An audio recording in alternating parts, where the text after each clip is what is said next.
Hello everybody and welcome back to PSVR2 News, where today we have quite a bit to talk about. From new updates, game announcements, and first impressions, it's all going to be here today. So thank you to our patrons and members for keeping the channel going, and let's get stuck in, shall we? First and foremost, Into Black got a brand new patch. This has fixed two of the only real issues that I had with the game, which were the weird wobbling when standing still. Apparently that has now been sorted, which is good to see. It wasn't like a massive issue, but when you were standing still, the world just kind of shook around you like there was a little earthquake going on, and I don't really know what caused that, but it's good to see they found whatever that was and resolved it. They've also fixed issues with audio cutting out in sessions. I did run into this only in co-op though, and it was just a little bit weird going through the game with just the music track and nothing else. None of the Foley, none of the bug noises, none of the guns, anything like that. So that's been sorted too if you've run into that issue. If you're on PS5 Pro as well, you should notice better frame rates. It runs pretty perfectly on base PS5 from what I've tried, because that targets 90Hz. The PS5 Pro version targets an extra 30Hz on top of that at 120, so in certain big areas apparently it was dropping a bit. Apparently those optimizations should be there now, so you should be feeling a pretty solid, stable frame rate all the way through your Into Black adventures. We also got a brand new announcement for the DLC Horde mode for Zombie Army. I feel like this game kind of needed something like this, and I wish that it kind of launched with it. It's out now. You can jump in and basically play your way through the Horde mode and defend against as many zombies as possible alongside the campaign. I believe this is also in co-op as well, and there are 4 maps to choose from to fend off against the zombies. Looking at the trailer, I can't really recall if these are maps from the campaign or not. I feel like they might be, or they might be repurposed a bit. I think I can maybe recognize one of them. And 2 new dead hunters in Boris and Mary, or Murray, maybe it's pronounced if they're French or from Europe during World War II. They're now playable in the game as well. So this is a free content update if you own Zombie Army. I may jump into this over the next couple of days and give you some impressions, because it's been a while since I've tried Zombie Army VR. My initial impressions were fairly lukewarm.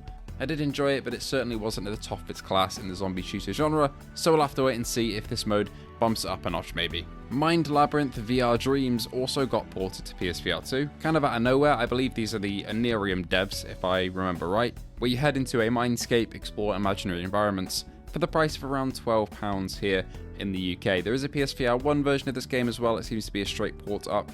From what I've heard, it's not the best PSVR2 port, and ultimately isn't for me, I don't think, but if you like meditation games and more abstract stuff, maybe a bit like Paper Beast, it might be worth your while, so take a look. In more exciting news than that, at least for me, Xreal Games finally announced the release date for Zero Caliber on PSVR2. Now they're looking at an October release, hopefully, and Zero Caliber is a game that I covered on PCVR quite a little while ago.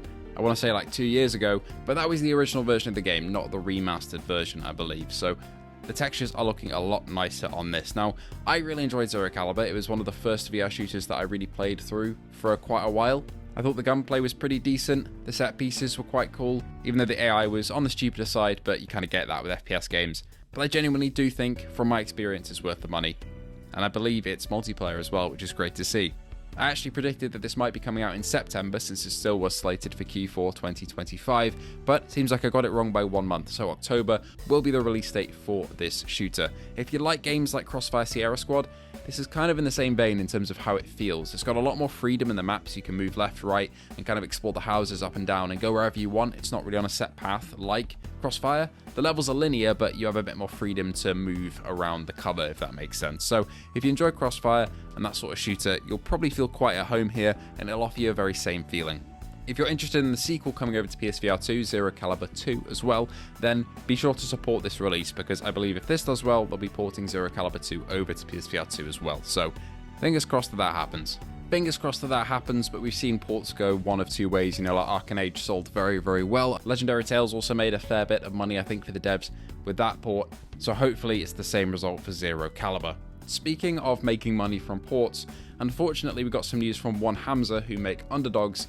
A great game, by the way, that you should go and try out. It's a mech fighting game that's very visceral and very, very tiring. It's good exercise. They came out and said that the PSVR2 version is far off from making its money back. Now, this is a story we hear from some devs. Of course, some devs, like I've just mentioned, have said their games have sold well, and we've seen that time and time again, but we've also seen time and time again where the ports haven't done so well, and unfortunately, it seems this happened for One Hamza. This game is not only a great PSVR2 port, but also a good game in its own right. So it makes me quite sad to see this, but it does make sense. If you think back to when Underdogs came out, you might not have even heard about it in the VR space, and the reason for that is Hitman.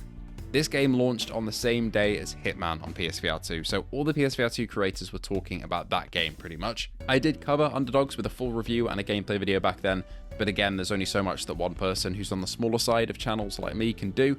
But I did try my best, but unfortunately it didn't sell too well. But if you'd like to go and pick that up and support them, it goes on sale occasionally, but full price I'd still say it's very much worth it. It's a load of fun, so hopefully their sales pick up there and they can make a bit of money back. Space survival game Surviving Mars has also been announced for a PSVR2 launch. This is on September 12th, and I said the other day there will be other games that just get shadow dropped or quickly dropped during September that we just don't know about, and this seems to be one of them. So the 1.0 version of the game launched yesterday, I believe, on Quest and on PCVR, and then PSVR2 is in a week from now. We've got a few specs here from the Surviving Mars team as well, which is great to see, showing how they're implementing headset rumble, controller haptics, eye tracking, which is fantastic. I think a game like this really does need to have these features to look as sharp as possible with a visual style like this, and it's also native 90Hz. So it seems like they're going all out with this port. I'm very, very excited to see how this is going to go, because I didn't actually play it on PC. I think I got a key for it, but I just never really got round to it, and I said I'd definitely cover the PSVR2 version, so I'll definitely get out some coverage at some point.